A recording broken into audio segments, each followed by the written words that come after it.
This AgResearch farm lies in lush Waikato pasture just south of Te Awamutu.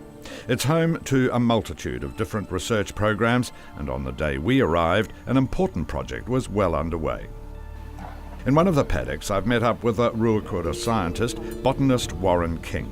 Farmers have been complaining at the lack of persistence in their pasture growth.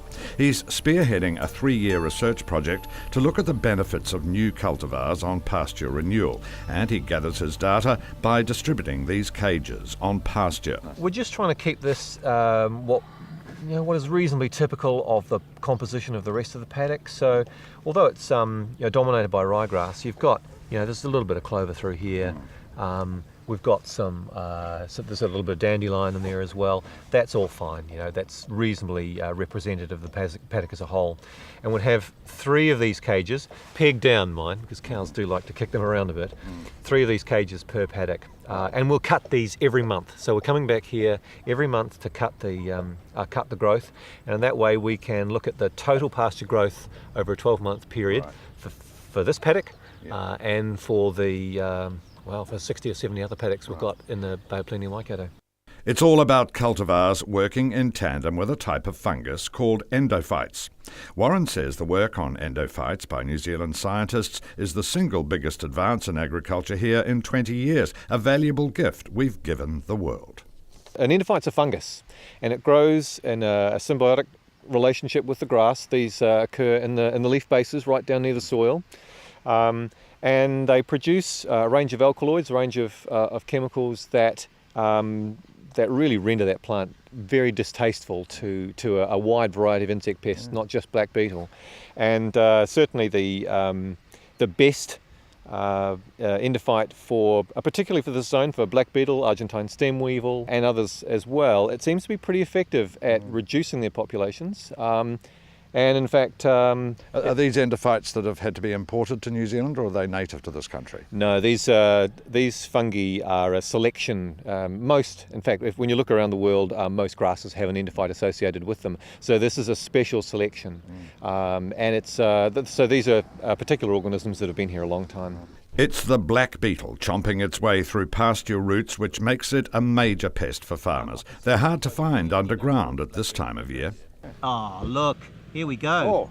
We've found one. Just as you can see, here's the soil surface, so he's just maybe a centimetre down. It's the middle of the day, he's asleep, and I've woken him up. Eureka! And we get a good close-up look at this black beetle the AgResearch fight is all about. Getting them to the surface will give a good indication of the extent of infestation. If you're getting one out of a spade square like that, that's not too bad. If you're getting 2 or 3 or 4 out of a spade square, you've got some real problems. Right.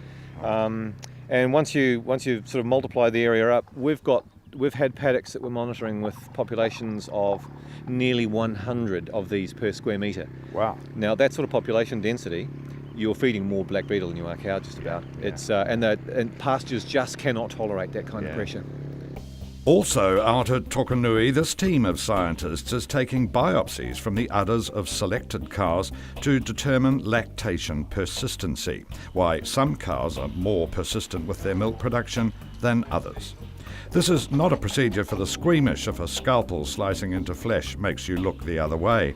The rear of the cow's udder is opened with a small incision, and a specially modified drill removes the tissue sample. Then it's into ice and back to the lab. Samples are also taken from milk and blood, and so far the AgResearch scientists have discovered there can be a 5% variation in milk yields between high and low producing cows in this trial.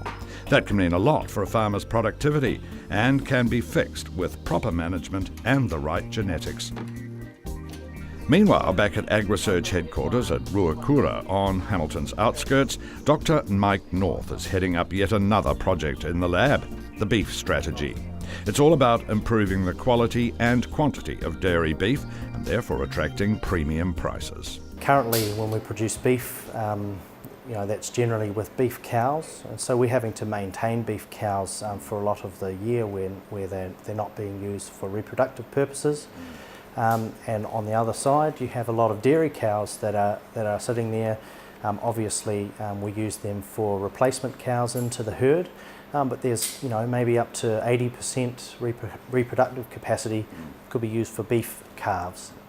And so we think that we're not just, when we say dairy beef, we're not just talking about bulls and cows, we're talking about steers and heifers and getting high quality beef calves out of dairy cows. The challenge for these scientists is to get more value for dairy farmers so they can produce beef calves. We don't have dairy farmers getting value for putting beef semen into their dairy cows. And so we need to set up a value chain approach where farmers, we need to understand why farmers do things that they do, and why would farmers do this. It needs to be easy, it needs to be part of their operation, they need to see some value for it. And that's what the value chain is all about. So they need to know that they can sell these calves to a rearer or to a finisher or a processing company, and that value filters right back down. So what about the science used to produce a more appealing type of dairy beef? An example might be the work that we're doing in the genetics area around yellow fat and understanding genetically what causes yellow fat. We have some technologies or some opportunities there to help deliver a whiter fat product which could be sold in a higher quality supermarket overseas. And we're looking at ways to reduce the incidence of elevated pH in those products. Elevated pH gives you colour problems, and also we have problems with the product tenderising and ageing properly. We're also looking at ways of measuring quality in plant online so that we could, even if we can't change it at this point, perhaps we can use smart screening tools to screen out any of the poorer quality products so that the dairy beef that we do sell as a high quality product is going to be a good quality, tender and juicy to eat. So there could be a bright new future for dairy beef, no longer called manufacturing beef and destined for the hamburger market. Instead, it could be bound for the premium meat counter at overseas supermarkets.